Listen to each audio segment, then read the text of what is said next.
Hey, so what we got here is my Ronaldo Custom, Bad Bird 1. This was totally my concept. The Thunderbird concept, but with the EB headstock and the banjo tuners. For some reason, this neck was made abnormally wide. I dealt with it. I've changed the fingerboard on it to a Purple Heart board, bound. The tremolo was always there, and it went through some different pickups, and then it was routed for the Delano extender pickup. I just couldn't deal with it. It had a whole bunch of different tone systems in it. It had the EMG BTC. BTC? I don't know, the one that controlled the mid-range. That was in it. I just could not get it to where I wanted it. So this is important that you hear the story. So I'm into my Ricks, and I'm into toaster pickups. This is a toaster pickup.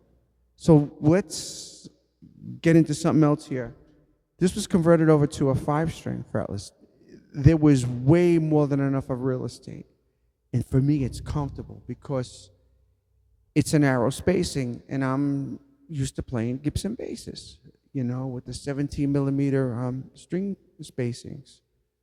And like in the Rickenbackers too, they're pretty similar. But it was the best thing I did, was convert this over to a 5-string. And by the way, if you see these little antennas, they're going to stay on here a couple of more days because these are a fresh set of TEs, domestic Enfields, the 324Fs.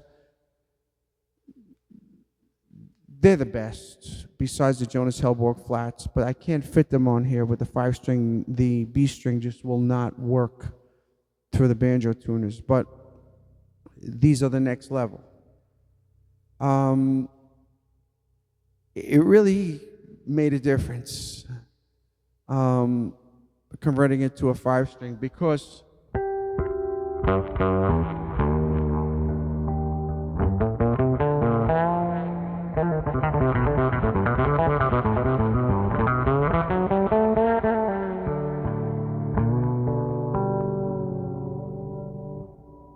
it's so much more comfortable, because the problem was there was too much real estate on the other side of the G string and too much real estate on the other side of the B string. This bass has a history. I'm not going to get into it. It's it's got a mahogany core, and I mean, not core, neck shaft. Well, yeah, that would be the core because it is the center. And then it's got these highly figured mango wood, mango tree, Hawaiian, um, body hebs. It originally had some type of a rosewood fretboard, but it just never really panned out. It just didn't work, and it just wouldn't work. It just didn't work. I just, from my experience of playing different fingerboard woods, I just knew the Brazilian Purple Heart, that's from Brazil, was going to be the one on this bass. It balanced everything out. Nevertheless, still never happy with the pickup. It originally had a Bartolini. It was a soap bar pickup. It was some type of an experiment pickup. I got it at a real good price right from Bartolini. It didn't really work out. Then I had big eyes for the extender pickup once again. But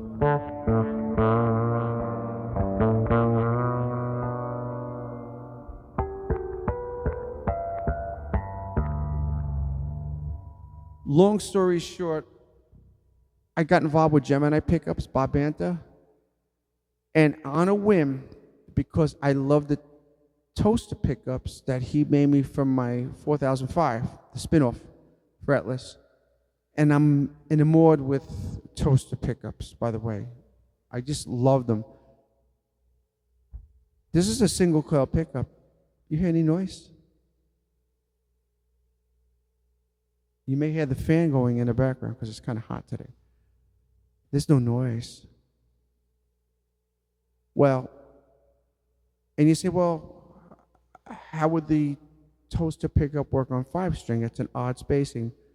Well, through a couple of days of precise measuring, and 4 weeks later, Bob made this pickup for me.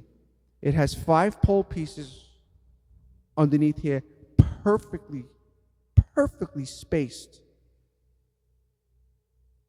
to this string spacing.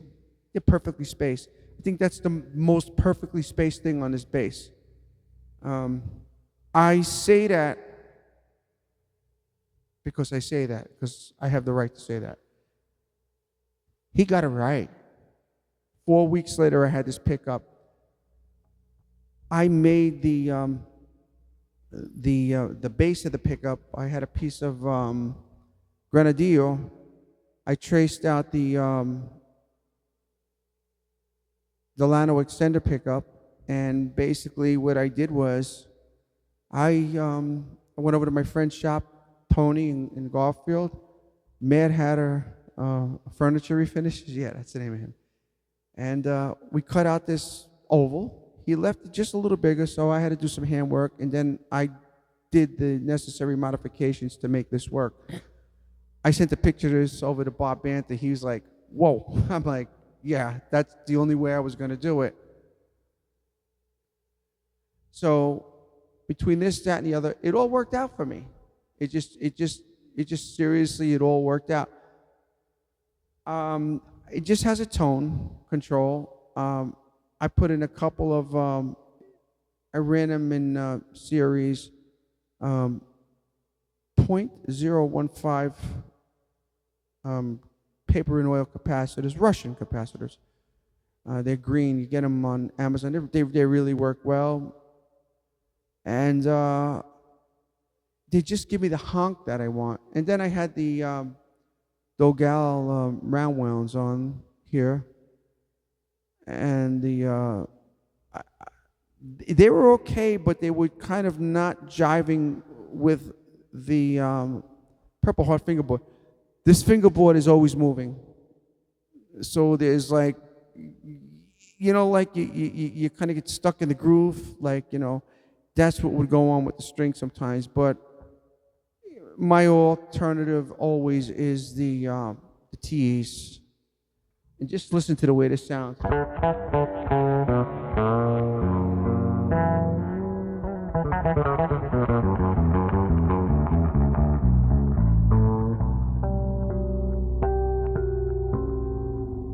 Listen to this B string.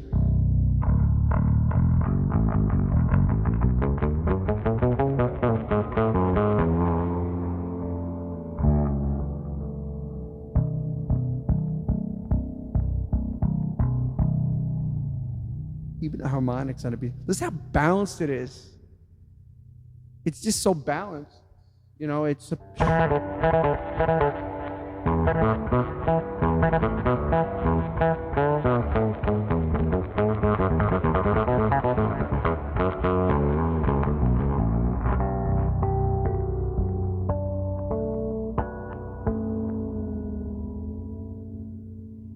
It's got that hunk like my Gibson basses. Well, it's supposed to be a Gibson, but with some odd woods. Well, that's also why I kind of went these routes. It took a long time to get this bass. It's almost where I want it. Will it ever be? No. It'll always be open for experimentation and criticism on my end. I'm truthful. Don't let the good woods and the fanciness, you know, get you like happy, because it doesn't work. How many times we've bought instruments, I'm like, oh man, wow, this thing, oh, it's cool, Paige. And then all of a sudden the thing didn't sound right. Then you change your pickups, you're changing electronics, you're doing this. In my case, I had to go through a couple of fingerboards to get the right one to match.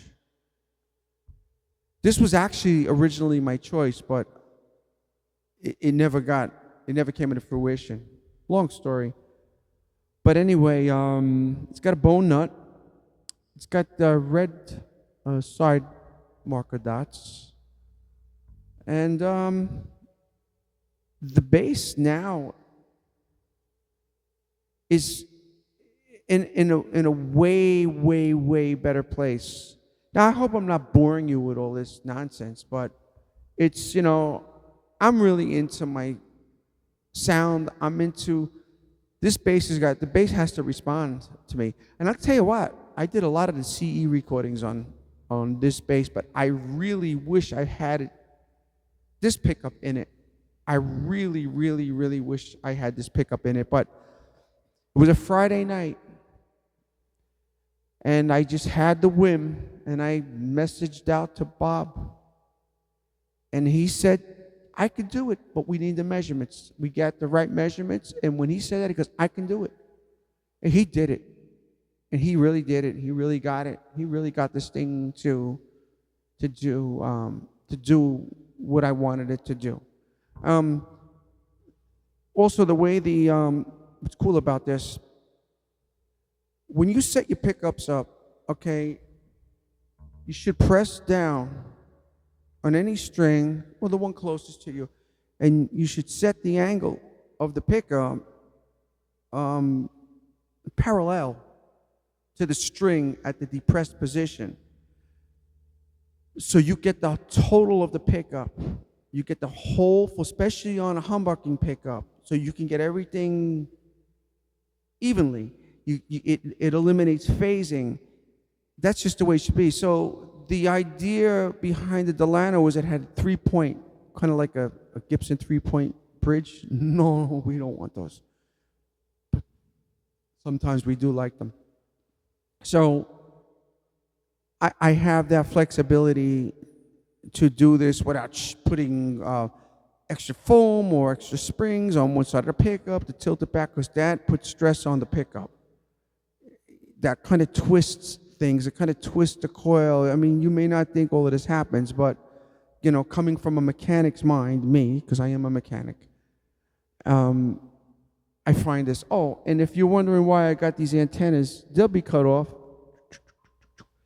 The thing is that I found out that when you put strings on, okay, especially strings that don't go through the posts, through the center of the post, that they like to creep back a little bit. So what happens is that you cut that thing short, all of a sudden, like, oh no. Well, why is it like right on the edge of the post, the string post? Well, this is what happens with these things. And also, when you have a whammy, You don't want to really put too many winds, and especially on banjo tuners. Why do I love banjo tuners? Well, here you got your 57, no, your 57 and your 59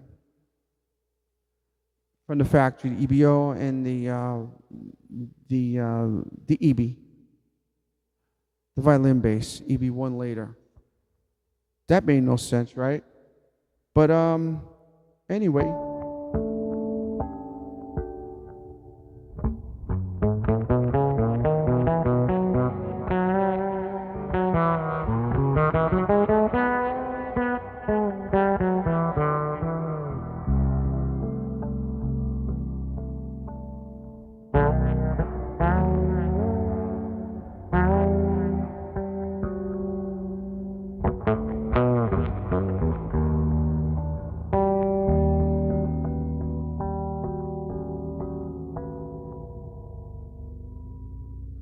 I want to enjoy my instrument. I really do. And I like to talk about things. I'm always going forward, but yet in reverse. The other day I put a video out on my modified 2021 SG bass. They really nailed that bass. But I re-nailed it by rewriting the book on it, changing that fingerboard over to Babinga. I know that works because the Ricks, the fretlesses. You know, it's like having frets without having frets because it's a very brassy sounding wood, which I like because I like bell bronze frets, but with pure nickel. And I like thin high frets. But yeah, that's the way it all worked out. And I hope you enjoy these little videos that I do. And if you do your thing, you know, and enjoy. Any questions, please. I'm always here.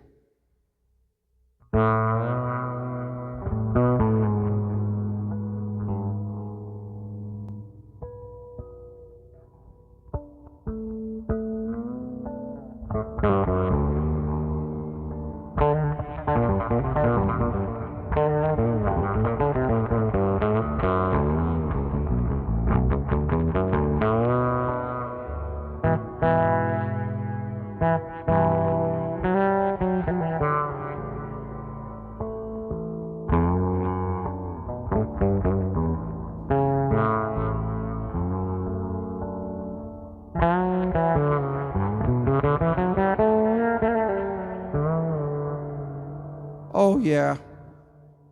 I got a question from somebody really, this is way back on the inside.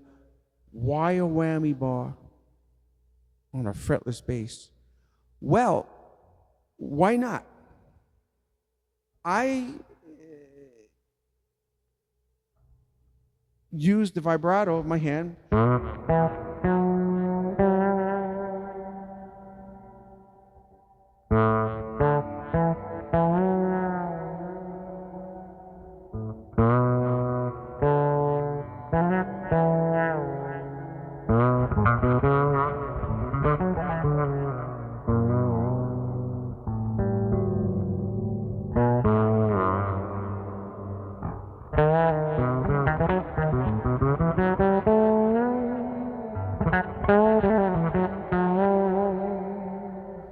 You can really get the expression out, especially on the harmonics. You're not going to get a good vibrato on a harmonic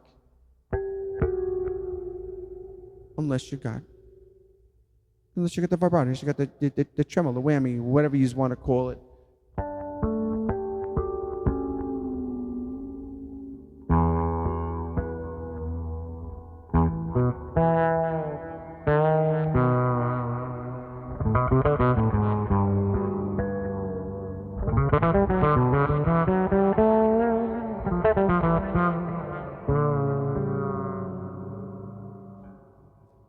I love John McLaughlin's Whammy ball playing. This guy, he just knows how to. And Jeff Beck, you know. But anyway, that's my BS for the day, and I'll see you guys soon. Thank you.